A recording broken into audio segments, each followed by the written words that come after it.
la caída de Pedro y la nuestra. Puede sentarse. Si hay un personaje en la Biblia del cual podemos aprender mucho, mis amados, precisamente es Pedro. Pedro no esconde nada de su vida. Cuando Lucas recoge la biografía de Pedro se hubiera podido haber quedado con los momentos de grandeza en su vida. Recuerde que Lucas recopila de los discípulos la vivencia de ellos.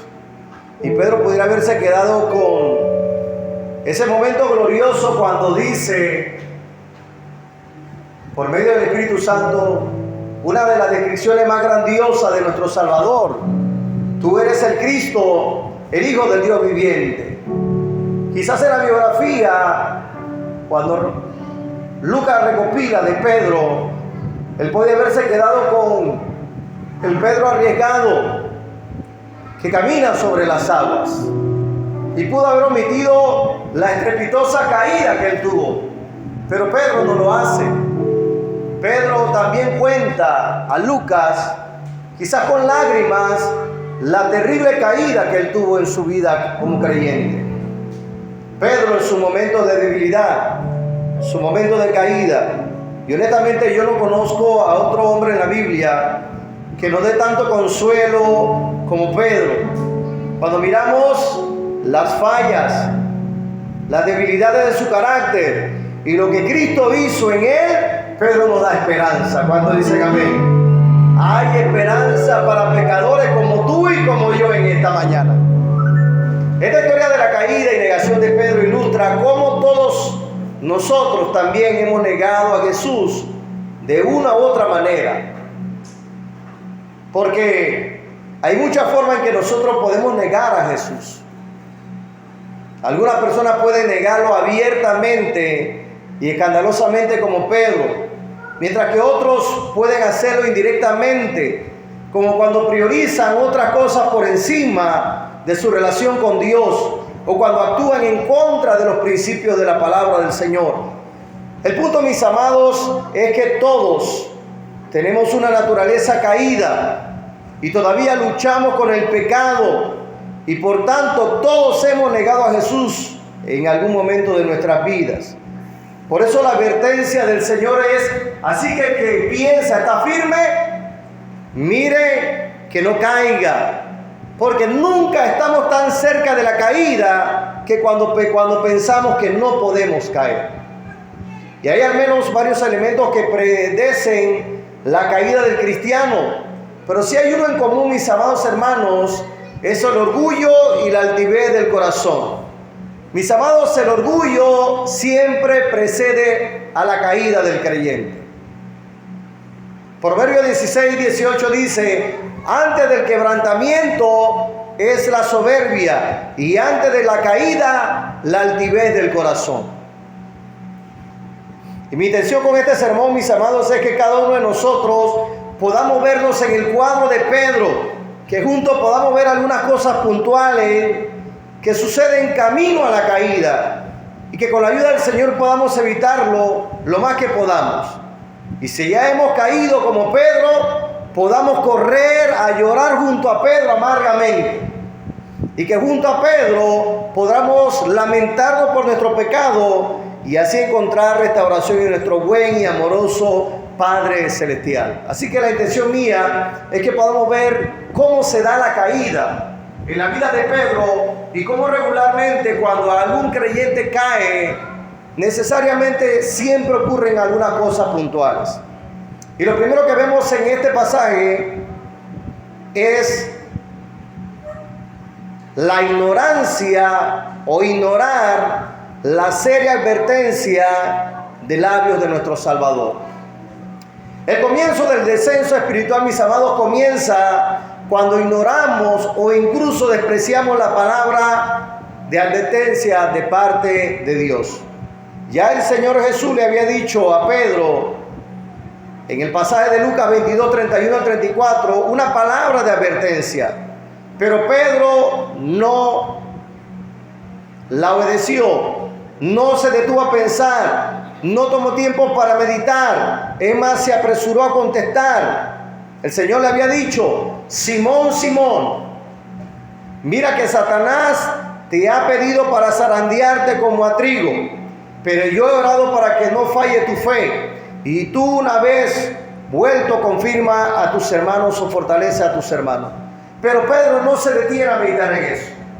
Pedro se adelanta con sus palabras. Pedro se arriesga y desafía la palabra dada por el Señor y dice: aunque todos te negaren, yo no te negaré. Él está en un momento de emoción, en un momento de euforia por los eventos que se han estado dando. Él viene de la cena del Señor, de disfrutar ese momento de coinonía, de cantar junto al Señor una serie de salmos, y él no está pendiente a la palabra de advertencia del Señor. Mis amados, cuando nosotros ignoramos la palabra de Dios, cuando ignoramos el mandamiento, el consejo de Dios, no queda más que un camino resbaloso y propicio para la caída. El orgullo siempre antecede a la caída. El corazón de Pedro estaba lleno de orgullo, de altivez, y no se estaba dando cuenta que estaba en terreno resbaloso. Jeremías 6:10 nos dice: ¿a quién hablaré y amonestaré para que oiga? He aquí que sus oídos son incircuncisos y no pueden escuchar. He aquí que la palabra de Jehová le es cosa vergonzosa, no la ama. Mis amados, Pedro no separó tiempo para meditar en la palabra de Jesús. Y es interesante porque antes de esta palabra, ellos venían de tomar la cena del Señor. Vienen de cantar, vienen de una serie de actividades ministeriales. Pero Pedro descuidó la palabra de Dios y su caída fue desastrosa. Siempre antes de la caída de un creyente, empezamos por rechazar e ignorar la bendita palabra del Señor a nuestras vidas. Siempre será así.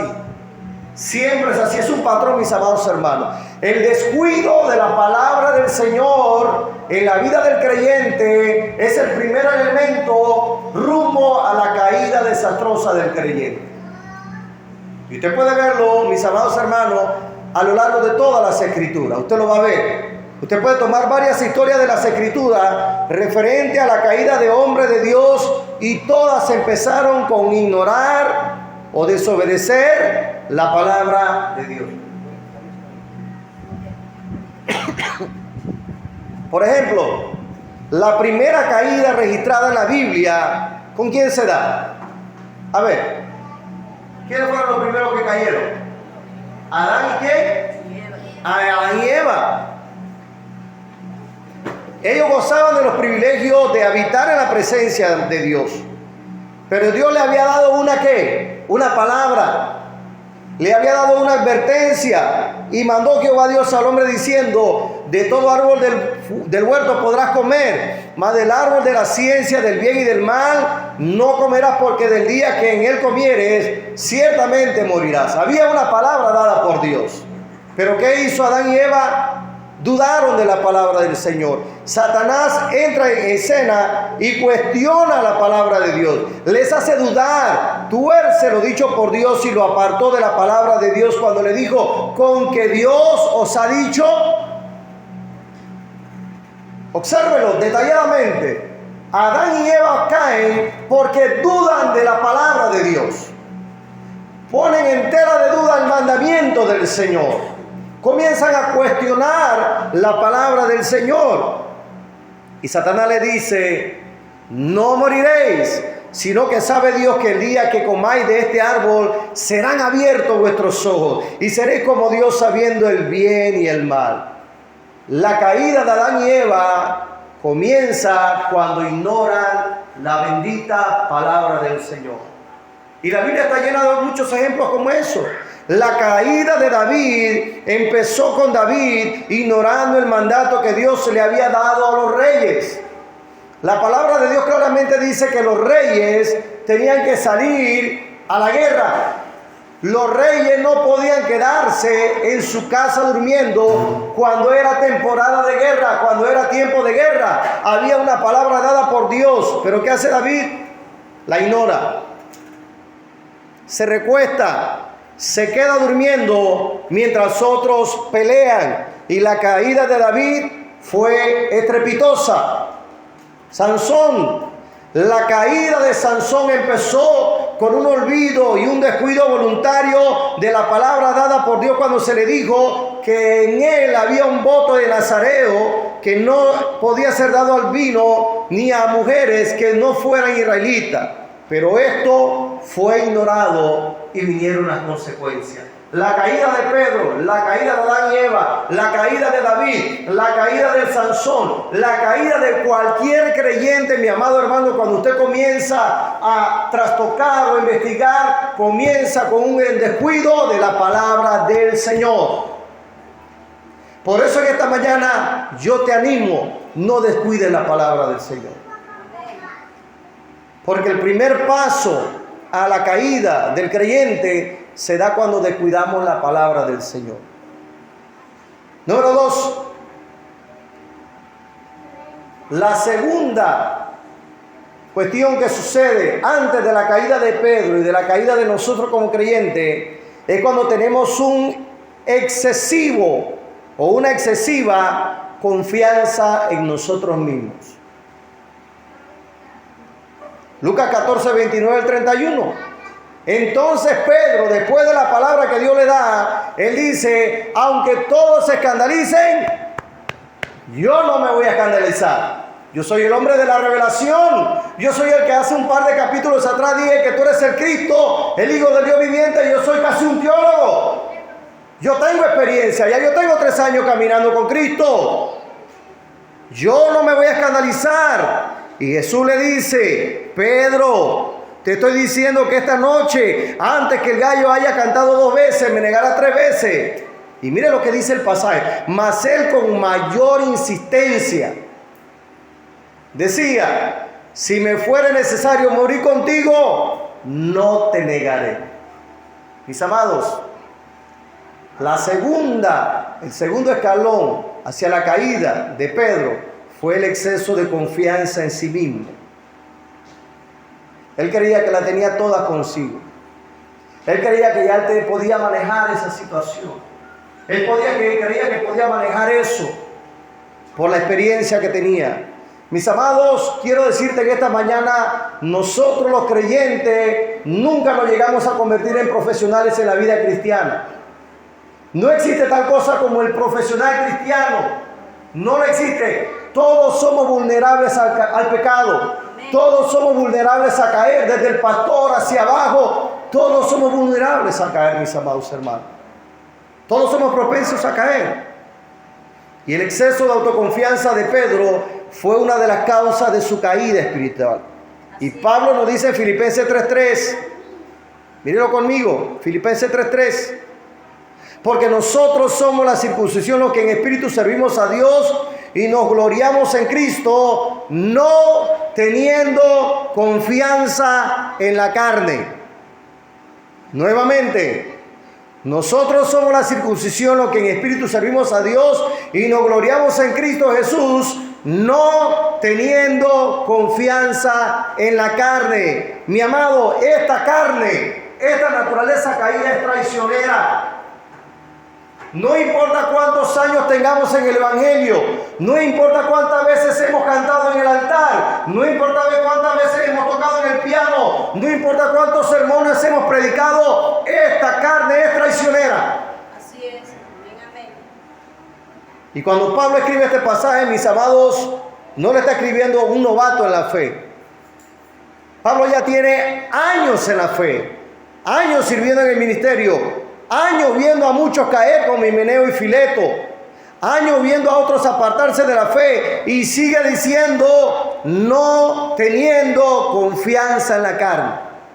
Mis amados, si tú eres nuevo en la fe, no confíes en tu carne. No confíes en tu naturaleza. Si eres cantor en la iglesia, no confíes en tu carne. Si eres predicador y manejas con precisión tu Biblia, no confíes en la carne. Incluso si ya eres un anciano, aún no confíes en tu carne, no confíes en tu naturaleza caída, porque ella es traicionera.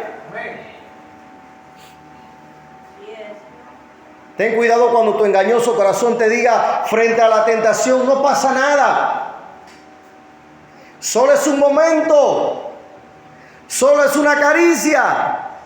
solo es un simple chat, solo es una salida con amigos que no son cristianos, solo es una simple llamada. No confíes en tu naturaleza caída porque te va a traicionar. Amén, amén. Ten cuidado porque tu corazón y el mío, mis amados, es engañoso.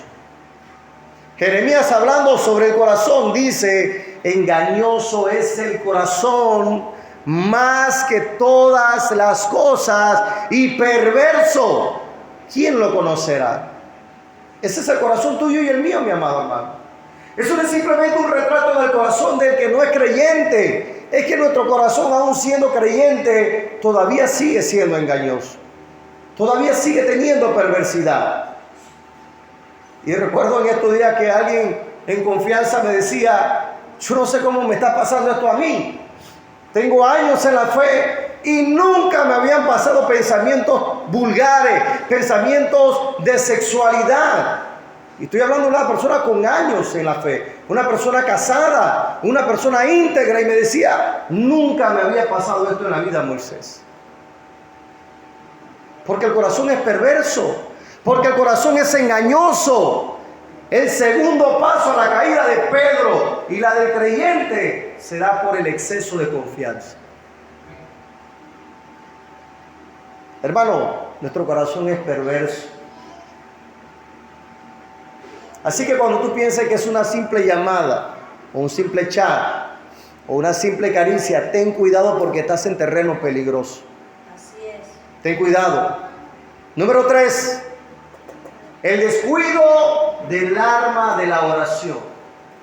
El descuido del arma de la oración. Lucas 14, 32 a 38. Ellos vienen de celebrar la cena del Señor. Ellos vienen de cantar. Ellos vienen de un momento de coinonía. ¿Pero qué sucedió? Lucas 14, 32 al 38. Mírenlo conmigo.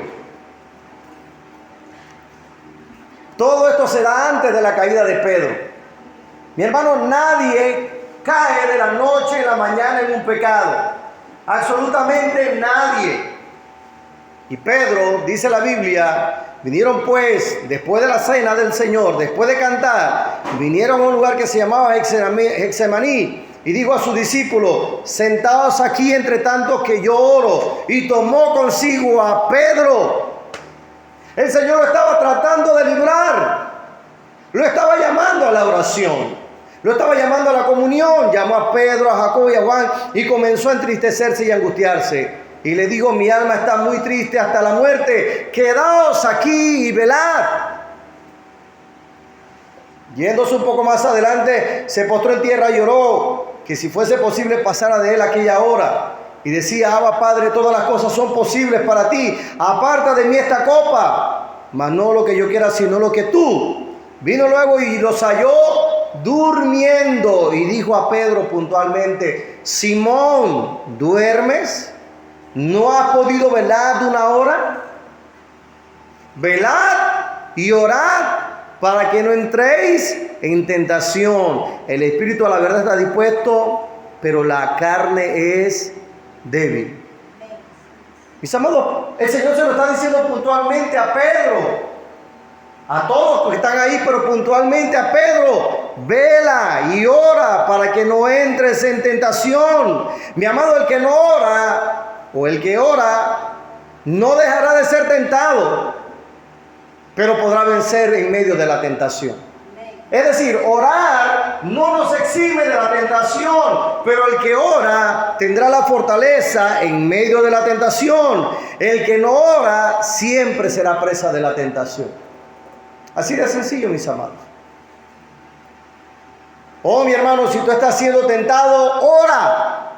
Si has caído en la tentación, ora. Si estás fuerte en la fe, ora. Si estás débil, ora. Si hay problema en casa, ora. Si hay escasez, ora. Si hay abundancia, ora. Si hay un pecado con el que batallas, ora y vuelve a orar una y otra vez hasta que el Señor te dé la victoria en medio de esa tentación.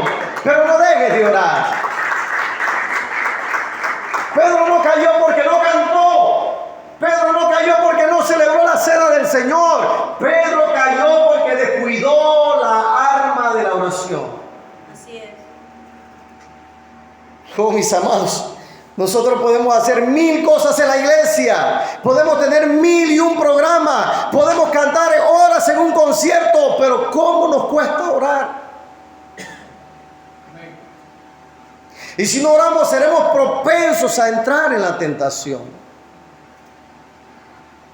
Usted no se da cuenta, cualquier cosa en la iglesia es relativamente fácil para todos nosotros. ¿De verdad? No nos cuesta cantar, no nos cuesta ir a un concierto, no nos cuesta ir a una conferencia de los últimos tiempos, o del libro de Apocalipsis, o de escatología. No nos cuesta 1 hora en YouTube, en Facebook, en Instagram. Pero cuando hablamos de la oración, hermanos, ¿cómo nos cuesta?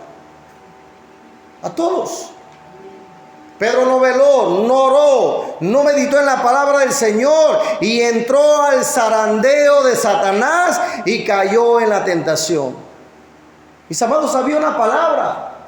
Jesús le estaba diciendo, Dios hecho de carne, le estaba diciendo: Pedro, Satanás me ha pedido para zarandearte y yo no lo voy a evitar, pero he rogado para que tu fe no falte en medio de ese momento. Somos vulnerables, mis amados, a la tentación cuando abandonamos la oración. Nuevamente, somos vulnerables a la tentación cuando abandonamos la oración. Velad y orad para que no entréis en tentación. El espíritu está dispuesto, pero la carne es débil. Mis amados, las iglesias son débiles porque somos débiles en la oración. Los jóvenes caen porque no son fuertes y constantes en la oración. Quizás nuestros evangelismos, hermanos, no están dando frutos porque somos débiles en la oración. Nuestras familias están débiles porque hemos dejado de lado la oración. Y el consejo de Dios siempre será: orad sin cesar. Orad sin cesar. Hace 2 domingos atrás, el hermano Jaime compartía con los jóvenes en la clase acerca de 2 parábolas, y una de las que tocábamos era que el Señor le cuenta una parábola acerca de la ¿qué? De la necesidad de orar siempre y no desmayar. Yo no sé si nosotros cuando leemos la Biblia le ponemos atención a las palabras, pero fíjese, Jesús está diciendo que la oración es una necesidad. Amén. Nosotros vemos la oración de esa manera. Vamos a ser honestos, hermano. Nosotros muchas veces no vemos la oración como una necesidad. Lo vemos como un requisito, hay que orar. Pero no lo vemos como una necesidad.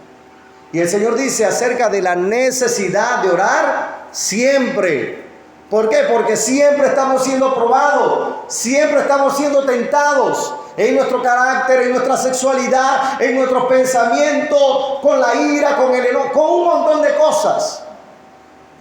Colosenses 4:2 dice: dedíquense a la oración, perseveren en ella con agradecimiento. Necesitamos orar, hermanos, porque somos débiles. El débil ora, el que cree que puede solo no ora. Mis amados, no orar es un acto de altivez y de orgullo y de autosuficiencia. Y Jesús dijo: separado de mí, nada podéis hacer. El salmista David en el Salmo 39, 4 al 6 reconoce su fragilidad al decir: hazme saber, Jehová, mi fin, y cuanto sea la medida de mis días, sepa yo cuán frágil soy. En una cultura autosuficiente, en una cultura donde el hombre es el centro, David dice: eres frágil. Somos frágiles, mis amados hermanos. Por eso necesitamos la oración. Número 4. El cuarto paso a la estrepitosa caída de Pedro y la de cualquier creyente se da cuando se separó de la comunidad cristiana, se alejó del grupo, se alejó de todos los discípulos.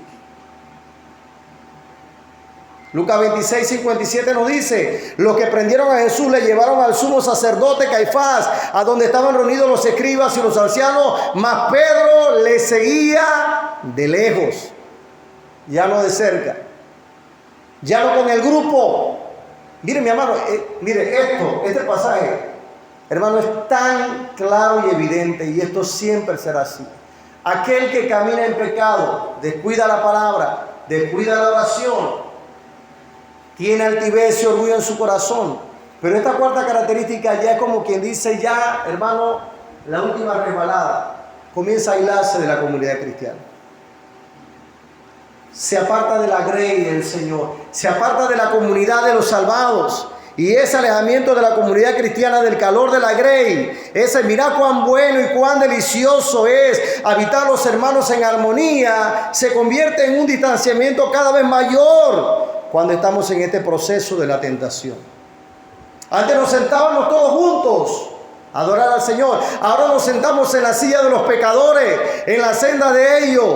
Ya en este punto estamos a punto de caer. Hermano, mire, esto yo se lo digo por experiencia mía. Yo no estoy predicando este sermón porque me pareció un bonito texto para predicar.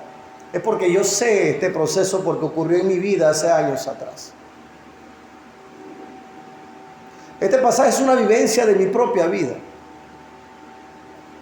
Y créame, sucede eso. Eso es algo así, hermano, uno detrás de otro, uno detrás de otro, uno detrás de otro. Un descuido de la palabra, un descuido de la oración, un descuido, una autoconfianza en uno mismo. Pero este punto es terrible, porque aquí ya tú no aceptas corrección. Ya aquí tú no quieres saber de nada. Cambias hasta el número si es posible. Te alejas del calor del grupo. Y yo le decía antes a Sam mientras veníamos en el carro, la vida cristiana es una vida en comunidad, mis amados hermanos. No podemos sobrevivir solos. No podemos. Porque si tú estás aquí, estás luchando con un pecado y tú tienes tu hermano allí, tú puedes comentarle al pastor, a algún diácono, a alguien serio en la fe y se te puede ayudar. Pero si te alejas, ¿cómo se te puede ayudar? Este separarse del cuerpo de Cristo presupone una cuesta abajo, tal como nos dice Marcos 14:6. Estando Pedro abajo en el patio, vino uno de las criadas del sumo sacerdote. Antes Pedro se deleitaba en el calor y la compañía de Jesús y de los discípulos. Ahora está en medio de fuego extraño con los que desprecian a Jesús. ¡Wow! Hasta las amistades cambian así. Ya no te relacionas con los de tu círculo cristiano. Ahora tus mejores friends están allá afuera en el mundo. Gente que desprecia abiertamente a Jesús. Y tú te cuelas en medio de ellos. Y tú quieres estar en medio de ellos. Tal como nos dice el versículo 6-7, y cuando vio a Pedro que se calentaba en el fuego. Ya en este punto, mis hermanos, Satanás ha zarandeado a Pedro en su totalidad. Ya lo sacudió. Ya lo engañó. Y lo que queda es una inminente caída. Y cuando vieron a Pedro que se calentaba, mirándole dijeron, tú también estabas con Jesús el Nazareno. Porque todavía quedan rastros ahí todavía.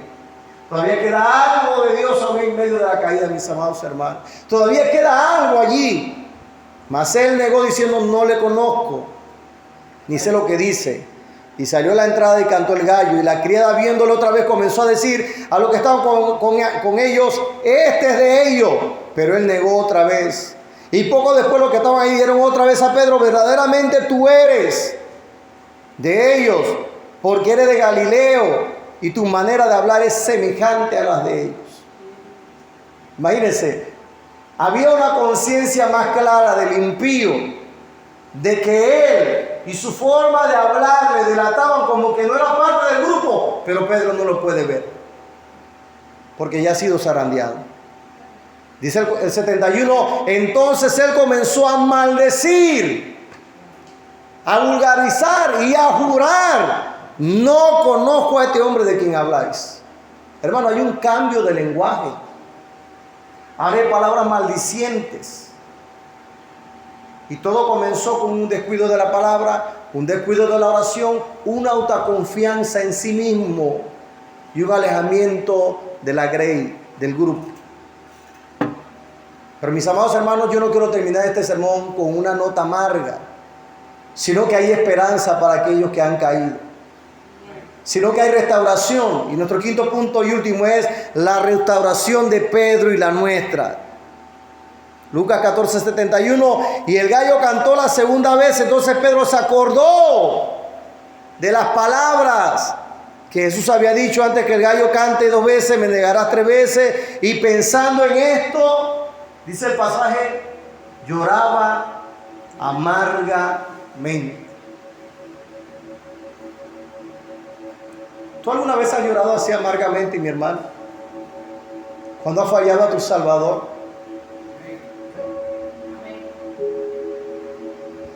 Jesús dijo: bienaventurados los que lloran, porque ellos recibirán consolación. Este llanto va envuelto de algunos elementos necesarios para que seamos nuevamente levantados por Dios. Porque el proceso de vuelta a la restauración de parte de Dios para Pedro es el mismo que para nosotros como creyentes. No hay otra forma, no hay otro método, no hay otra forma.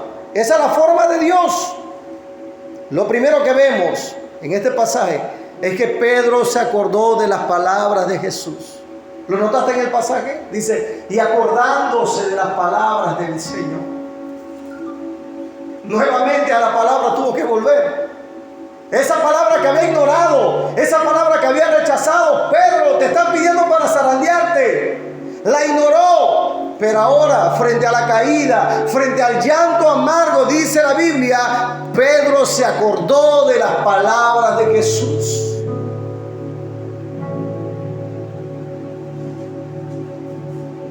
Mira, el arrepentimiento es una cosa tan tremenda, mis amados hermanos, que hablando de mí, cuando yo pequé, fallé al Señor hace años atrás, siempre venían textos de la palabra en mi mente.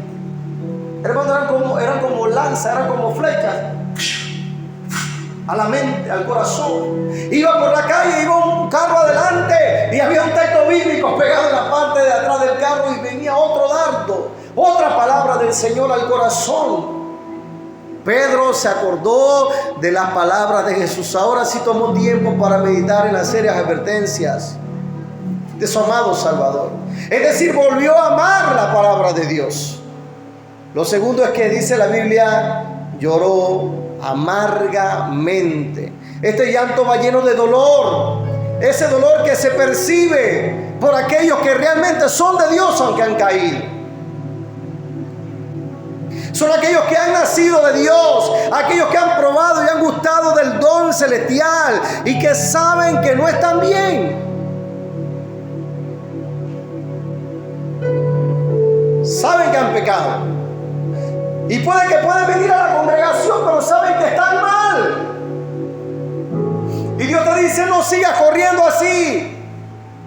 No sigas caminando tu vida cristiana en esa situación de pecado. No tienes por qué seguir cayendo en esa tentación. Corre al trono de la gracia para alcanzar misericordia y para el oportuno socorro. ¿Cuántos dicen amén? Porque en ese trono siempre hay misericordia, siempre hay perdón para los pecadores.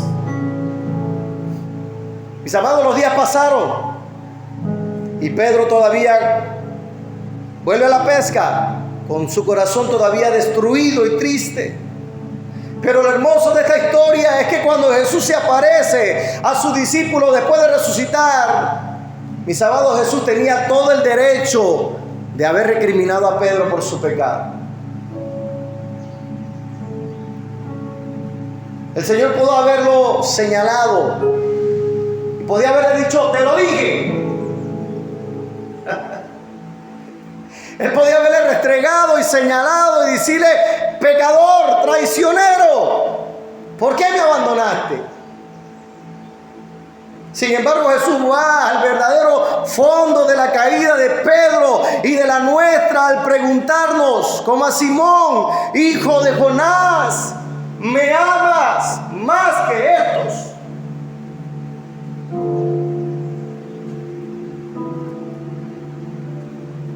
Mire conmigo Juan 21, del 3 al 17. Simón Pedro le dijo: voy a pescar. Y ellos le dijeron: vamos nosotros también contigo. Fueron y entraron en una barca y aquella noche no pescaron nada. Cuando ya iba amaneciendo, se presentó Jesús en la playa, mas los discípulos no sabían que era Jesús. Ahora mira la ternura de nuestro Salvador hacia Pedro y hacia nosotros en esta mañana, versículo 5. Y les dijo: hijitos. Wow.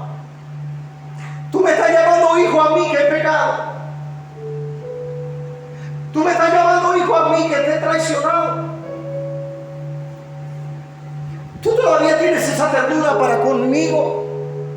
Si yo te he negado, yo he blasfemado, yo me he vulgarizado. Pero él sigue diciendo, hijitos. Qué ternura la de nuestro Padre Celestial, mis amados. ¿Tenéis algo de comer? Y le respondieron no. Él le dijo, echad la red a la derecha de la barca y hallaréis. Entonces la echaron y ya no la podían sacar por la gran cantidad de peces. Entonces aquel discípulo a quien Jesús amaba dijo a Pedro, Pedrito, es el Señor. Simón Pedro, cuando oyó que era el Señor, se ciñó la ropa y se echó al mar. Y los otros discípulos vinieron con la barca arrastrando la red de peces. Al descender a tierra vieron brasas puestas y un pez encima de ella y pan. Jesús le dijo, traed los peces que acabéis de pescar. Subió Simón Pedro y sacó la red a tierra llena de grandes peces. Y aun siendo tanta, la red no se rompió. Le dijo Jesús, venid, comed. Y ninguno de ellos se atrevió a preguntar, ¿tú quién eres?, sabiendo que era el Señor. Vino pues Jesús y tomó el pan y lo dio, y asimismo del pescado. Usted se puede imaginar la cara de Pedro. Usted puede tener un poquito de imaginación esta mañana frente a ese cuadro. Yo estoy sucio, yo he fallado, pero Él me llama hijo. Él me está invitando a comer. Está haciendo un milagro portentoso, una señal maravillosa. Preparando el terreno, preparando a Pedro, pudiendo haberlo señalado. Y después que hubieron comido, tú me invitas a comer a mí, el traicionero. Cuando hubieron comido, Jesús dijo a Pedro, Pedro. Yo me imagino que Pedro le tembló el corazón y dijo, bueno, viene la cosa. Viene el regañón. Viene la amonestación. Pero el Señor le dice, Simón, hijo de Jonás, ¿me amas más que estos? Le respondió, sí, Señor, tú sabes que te amo. Él le dijo, apacienta mis corderos. Volvió a decirle la segunda vez, Simón, hijo de Jonás, ¿me amas? Pedro le respondió, sí, Señor, tú sabes que te amo. Le dijo, pastorea mis ovejas. Le dijo la tercera vez, Simón, hijo de Jonás, ¿me amas? Pedro se entristeció de que le dijese la tercera vez, ¿me amas? Y él respondió, Señor, tú lo sabes todo, tú sabes que te amo. Jesús le dijo, apacienta mis ovejas. Quizás nosotros no notamos en nuestra Reina Valera que la respuesta de Simón Pedro al decir, te amo, tú sabes que te amo, Señor, tú lo sabes todo, tú sabes que te amo, en nuestra versión Reina Valera no se aprecia. Pero la palabra me amas, usada por Pedro, en estas tres connotaciones tiene connotaciones diferentes. Las dos primeras veces Jesús le está diciendo, Pedro le está diciendo al Señor, Señor, tú sabes que yo te quiero. No le está diciendo te amo. Él le está diciendo, tú sabes que te aprecio, tú sabes que tengo cierta empatía por ti. Pero la tercera palabra que se traduce allí por ágape es realmente te amo. Cuando le dice, Señor, tú lo sabes todo, tú sabes que te amo, ahí el corazón de Pedro ya está partido en pedazos. Ya no es te quiero, ya no es te aprecio. Ahora con toda libertad Él puede decir, tú lo sabes todo, tú sabes que te amo. ¿Cuántas veces negó Pedro al Señor, mis amados? 3 veces. ¿Cuántas veces afianza Jesús el tema del amor en Pedro? 3 veces. Porque Dios está interesado en que realmente tu amor por Él se afirme. Mis amados, en el fondo de nuestra vida cristiana, todo se reduce al tema del amor. ¿De dónde colocamos nuestros afectos? Cuando pecamos, mis amados, cuando pecamos porque amamos más ese pecado que a Dios. Cuando no pecamos es porque nuestro amor por Dios es más robusto y es más fuerte. El Señor no recrimina a Pedro. Jesús no cuestiona a Pedro. Jesús está interesado en saber dónde está el amor de Pedro por Cristo. está lleno de este tema del amor, la Biblia, mis amados. ¿No resumió Jesús la ley a eso? Cuando Él dijo, amarás al Señor tu Dios con todo tu corazón y con toda tu alma y con toda tu mente. Porque lo que más amamos ocupará nuestro corazón, mis amados. Ocupará nuestra alma, ocupará nuestra mente. Preguntémonos esta mañana qué es lo que llena nuestro corazón. ¿Qué es lo que sacia nuestra alma? ¿Qué es aquello que domina nuestros pensamientos? Y si no es Cristo, cámbialo. Cámbialo por el amor de Él. ¿No dice el salmista David en el Salmo 91, 14 al 16, hablando de Cristo y por extensión a nosotros? Por cuanto en mí ha puesto su amor, yo también lo libraré. Le pondré en alto por cuanto ha conocido mi nombre. Me invocará y yo le responderé. Con Él estaré yo en la angustia. Lo libraré y lo glorificaré. Lo saciaré de larga vida y le mostraré mi salvación. ¿A quiénes Dios le da eso? Aquellos en los cuales han puesto su amor en Él. Por cuanto en mí ha puesto su amor. Mi amado, Dios no quiere simplemente que tú vengas a la iglesia. Dios no quiere simplemente que tú conozcas de teología. Dios quiere que tú pongas tu amor en Él.